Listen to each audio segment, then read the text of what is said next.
Bonsoir, bienvenue dans le débat de France 24, un débat auquel vous pouvez participer via les réseaux sociaux. Un projet de loi qui fait déjà polémique alors qu'il n'a pas encore été présenté en Conseil des ministres, un projet de loi qui prévoit de donner plus de pouvoir à la police, au préfet, au procureur, et ce au détriment du juge. Policier qui pourrait à l'avenir effectuer des perquisitions, mettre des personnes sur écoute, collecter des données personnelles sans l'aval d'un juge, je vous le disais. Ce projet de loi qui intégrerait la plupart des mesures de l'état d'urgence dans le code pénal. Alors, y a-t-il un risque de dérive? Est-ce qu'on se dirige vers un état sécuritaire en France? On va en parler avec nos invités. Avec vous, Olivier Orcaud, bonsoir. Vous êtes secrétaire national province du syndicat de police Alliance. Et avec nous, Olivier Janson, bonsoir. Vous êtes secrétaire général adjoint de l'Union syndicale des magistrats. Alors, avant de commencer ce débat, on va tout de suite écouter, si vous le voulez bien, le porte-parole du gouvernement, Stéphane Le Foll. Des pouvoirs supplémentaires et des outils supplémentaires pour pouvoir lutter contre le terrorisme. Il n'y a pas d'outils. Olivier Janson, les magistrats sont vent debout. Pourquoi contre ce projet de loi ? C'est plus nuancé que ça. Les magistrats ne sont pas vent debout. Une bonne partie des mesures qui sont présentées dans ce projet qui ont l'aval d'une grande partie des magistrats. Parce que la situation est grave et on ne peut pas faire comme si l'année 2015 n'avait pas existé et revenir avec un système de procédure pénale classique comme auparavant. Pour autant, il y a des grands points qui posent problème. Ce sont ces points-là qui cristallisent l'opposition et notamment la question principale qui est de savoir qui contrôle l'exercice de ces mesures. Et là, aujourd'hui, avec ce projet de loi, qui contrôlerait l'exercice de ces mesures ? Il y a notamment Est-ce que c'est encore le juge ? En fait, c'est ça. Est-ce que le juge servira encore à quelque chose ? Puisque finalement, on lui demandera plus son avis au juge. Alors, c'est peut-être un peu réducteur de présenter les choses de cette manière-là, puisque les magistrats, il y a soit les juges, soit les procureurs. Donc effectivement, le projet de loi insiste en donnant un certain nombre de pouvoirs aux procureurs, pouvoirs qu'ils n'ont pas actuellement. Mais ce sont des magistrats. Je rappelle que lorsque le procureur de la République de Paris, François Molins, qui a fait plutôt l'unanimité dans sa manière de gérer, lui et les autres magistrats du parquet de Paris, la situation dramatique du mois de novembre et puis la suite de l'enquête, le procureur de la République, lorsqu'il a été entendu par la commission de l'Assemblée nationale chargée de superviser l'exécution de l'état d'urgence, a demandé des modifications législatives. Il a notamment demandé ces mesures qui donnent davantage de possibilités au procureur de la République. Le problème... Mais alors, moi, je trouve ça très bien. Donc, vous allez dans le sens de ce projet de loi, mais vous dites quand même, donc, très rapidement, qu'est-ce qui vous gêne quand même ? Donnez-nous une ou deux mesures quand même qui vous gênent. Ou alors vous me dites ce soir, moi je trouve ça formidable, ce projet de loi.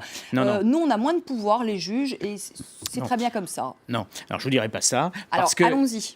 Parce que ce qui est particulièrement impossible à admettre dans la situation actuelle, c'est de donner ces pouvoirs-là au procureur de la République sans qu'on modifie le statut des procureurs de la République. Ils ne sont pas indépendants.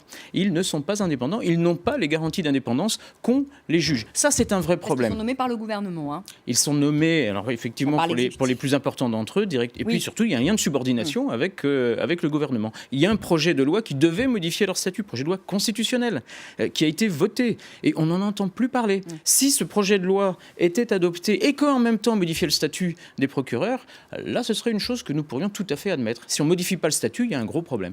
Olivier Orcaud, vous êtes satisfait, j'imagine, de ce projet de loi ? Je pense qui donne plus de moyens de pouvoir aux policiers. Alors, au-delà des pouvoirs, des moyens aux policiers. Aujourd'hui, nous avons été entendus. Donc maintenant, il faut attendre aussi la mise en place, la mise en route de tout ça. Il faut que le projet de loi passe au Conseil d'État quand même, soit peut-être amendé. Voilà, donc il sera présenté au mois de février. Donc nous, au titre d'Alliance Police Nationale, et je pense de l'ensemble des policiers, on peut se féliciter sur tous les articles qui vont être présentés. Beaucoup d'avancées. Un projet de loi quand même d'un gouvernement de gauche.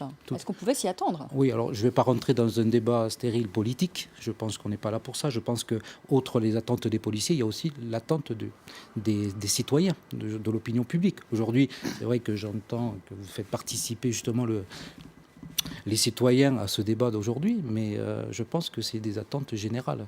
Il ne faut pas se cantonner uniquement à un débat politique en disant c'est un gouvernement de gauche, un gouvernement de droite. Aujourd'hui, les policiers attendaient des mesures qui allaient dans le sens. Alors on va les rappeler quand même ces mesures pour nos téléspectateurs. Vous avez le droit maintenant de fouiller les bagages, les voitures, droit donc de perquisitionner sans l'aval d'un juge. Utilisez aussi vos armes, même lorsque vous n'êtes plus en position de légitime défense. C'est important ça ? Alors, Alliance milite depuis de très nombreuses années pour revoir les textes sur la légitime défense. Aujourd'hui, c'est une avancée. Bien évidemment, il faudra quand même qu'il y ait plusieurs morts avant que le policier puisse faire cesser justement les homicides.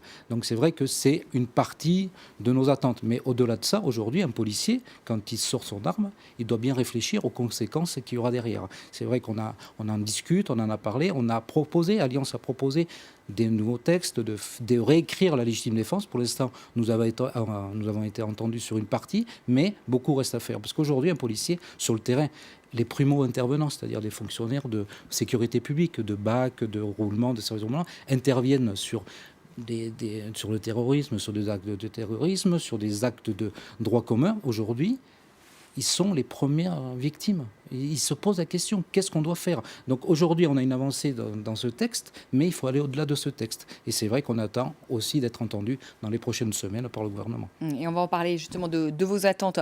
Olivier Janson, il y a quand même de nombreux magistrats qui craignent aujourd'hui une dérive autoritaire, justement parce que le juge est de plus en plus absent de ses décisions concernant justement les perquisitions, concernant justement les mises sous écoute. Vous, ça ne vous pose pas un problème? Si, bien sûr. Ça pose un problème si ces pouvoirs sont transférés au procureur de la République sans qu'on donne son indépendance au procureur de la République. Si on lui donne son indépendance... Mais pour l'instant, il n'est pas question de donner...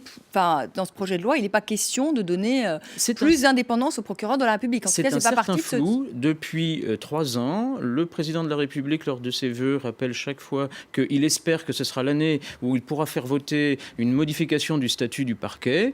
On n'en sait rien. Le projet de loi a été adopté par le Sénat et l'Assemblée nationale, mais c'est le Congrès qui n'a pas été réuni. On ne sait pas. Peut-être que ce sera l'occasion. Ça veut dire qu'il faudra aussi plus de nominations de procureurs, parce qu'ils vont être de plus en plus sollicités, ces procureurs. Alors ça, c'est effectivement un autre problème. Nous avons très peu de magistrats en général. Ah oui, c'est un en gros France. problème. C'est un énorme problème.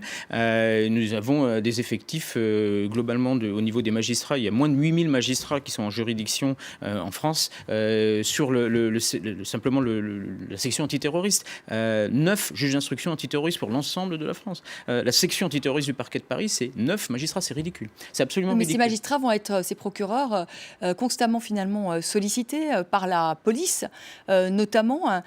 Comment vont-ils faire? Ils vont être débordés. Oui, mais c'est justement là où les politiques en général sont totalement inconséquents. Parce qu'ils ne donnent pas les moyens aux services judiciaires qui sont là pour garantir la liberté, le respect des droits, les moyens de mener des enquêtes dans ce cadre-là. Et du coup, et c'est là, on n'a pas vraiment abordé ce point-là, celui qui nous gêne le plus, qu'ils finissent par dire, puisque la justice est engorgée, eh bien, on va transférer certains pouvoirs au préfet.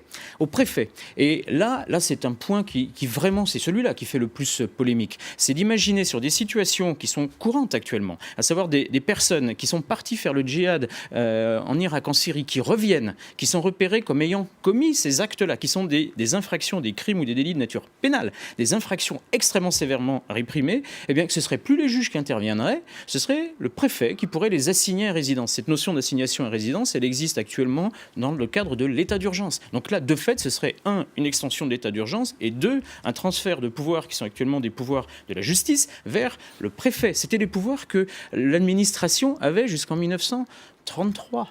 Voilà. Depuis 1933, ces pouvoirs-là, ils sont intégralement les pouvoirs des magistrats. C'est une sérieuse régression si on en arrive là. Olivier Hourcault, ce projet de loi vise les personnes qui sont soupçonnées de terrorisme, mais qui vérifiera dans le fond que les personnes qui seront interpellées, qui seront perquisitionnées, qui seront fouillées, dont les bagages seront fouillés, la maison fouillée, qui vérifiera bien qu'il s'agit bien de personnes qui sont soupçonnées d'être liées au terrorisme? Est-ce que vous aurez quand même une autorité de contrôle au-dessus de vous? Je pense que le ministère de l'Intérieur va mettre tous les moyens pour justement qu'il y ait un suivi. Aujourd'hui, des services de renseignement identifient face à des individus qui sont fichés S, qui sont assignés à résidence. Mais ils sont nombreux. Ils sont très nombreux. Je pense que les moyens suivront. Enfin, nous l'espérons. Mais c'est aujourd'hui si les moyens ne suivent pas, parce que pour l'instant, des moyens ont déjà été annoncés. Recrutement donc de 5000 fonctionnaires à la fois dans la magistrature, mais aussi dans la police. Est-ce qu'il faut plus de moyens? Les moyens, je pense qu'ils passent aussi par la réforme pénale, parce que la simplification aussi de la procédure pénale est importante. Il faut donner les moyens à la justice. Donc on en parlait en préambule. C'est vrai qu'aujourd'hui, les policiers sont satisfaits. On ne va pas dire qu'ils ne sont pas. Les moyens Nous le souhaitons. Il faut qu'ils arrivent. Parce que demain, si c'est pour mettre en avant toutes ces dispositions et ne pas donner les moyens aux policiers, on reculera. Aujourd'hui, fouiller des véhicules, ça ne me choque pas. Aujourd'hui, on donne à la police ferroviaire les moyens et les textes pour pouvoir fouiller les bagages. Mais qui donnera le feu vert concrètement à un policier pour fouiller des bagages ou un véhicule? Qui donnera? Parce que vous dites on dépend du ministère de l'Intérieur. Oui. Vous n'allez pas avoir Bernard Cazeneuve à chaque fois au téléphone qui va vous dire oui. Les chefs de service qui sont... Mais ils ne sont pas très nombreux non plus. Oh si, je pense que les chefs de service, et il y a assez de directeurs départementaux, il y a assez de directeurs, de chefs de service et toute la chaîne hiérarchique dans notre administration qui sont habilités à donner des instructions et à cadrer. Il y a des textes qui sont en vigueur. Demain, ces chefs de service, cette chaîne hiérarchique, ils seront là pour faire appliquer ces règles. Je ne pense pas qu'aujourd'hui, si on donne de plus de moyens aux policiers pour fouiller les véhicules, que demain, on va mettre en émoi l'État français ou même le citoyen lambda. Aujourd'hui, le policier, il fait son travail, c'est des professionnels. On ne va pas tomber sur des policiers qui vont faire des contrôles, tout ça pour se faire plaisir. Aujourd'hui, les policiers sont usés. Mais il y a tant des dérives aussi, vous le savez très bien. Partout, comme je dis. Donc ça demande toujours un cadrage pour éviter justement les dérives. Où sera aujourd'hui le cadrage? Je pense que la police française aujourd'hui est la plus surveillée en Europe, et je pense qu'aujourd'hui il n'y a pas besoin de textes supplémentaires pour justement réagir à tout ça. Vous êtes d'accord avec ça, Olivier Janson? La police française est l'une des plus surveillées d'Europe et il ne faut pas de texte supplémentaire justement pour qu'il y ait plus de cadrage?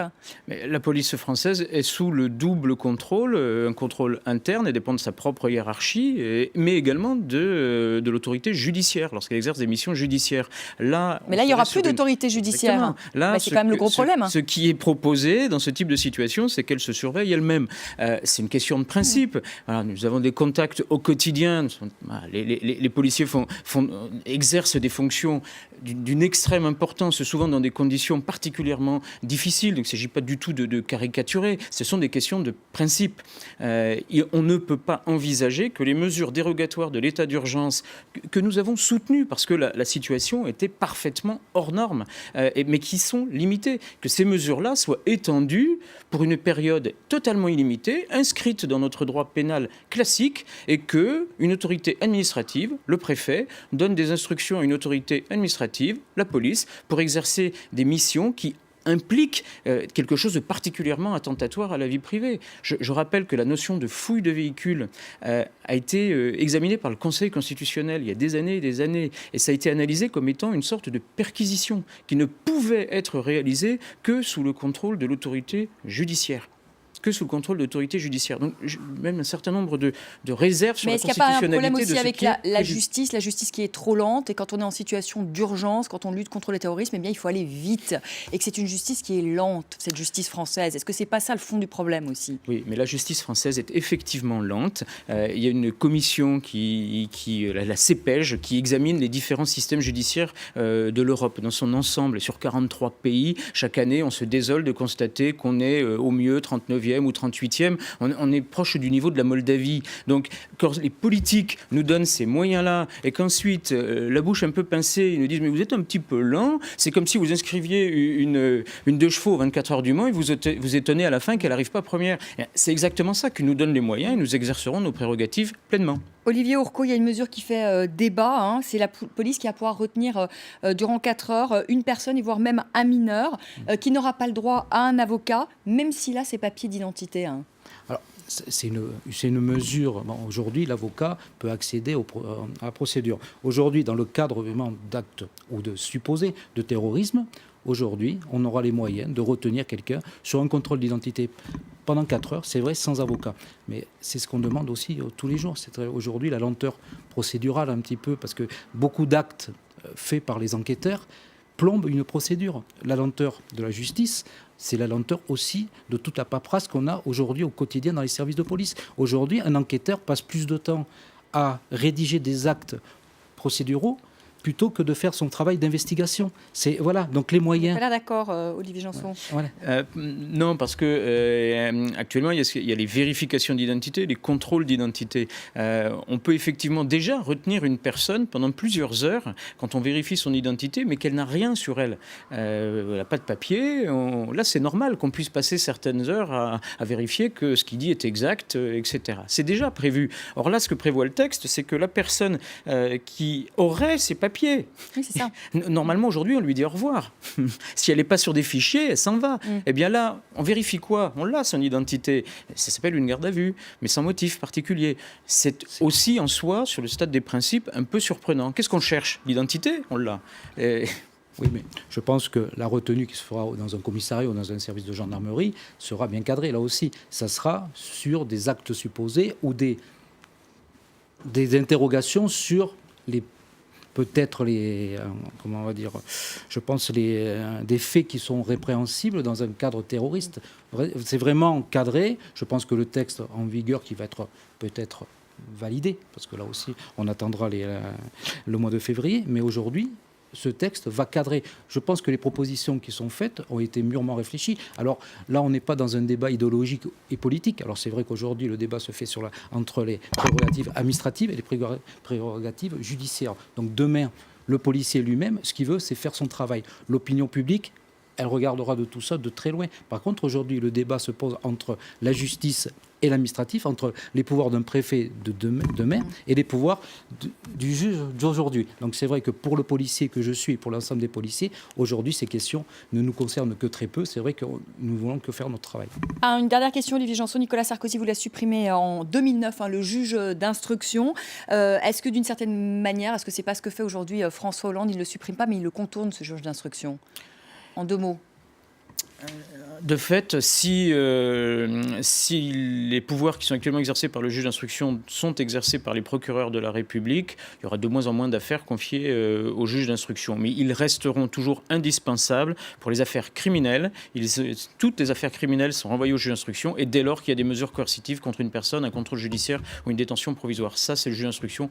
Il restera en fonction. Merci beaucoup. Merci Olivier Janson. Merci Olivier Ourcault pour ce face-à-face. Je vous retrouve dans un instant pour le rappel des titres. Et puis le second débat de la soirée sur France 24, c'est dans quelques minutes. On va parler de la Corée du Nord avec cet essai nucléaire, une présumée bombe H, avec Philippe Rochaud et avec Juliette Morillo. À tout de suite. Merci.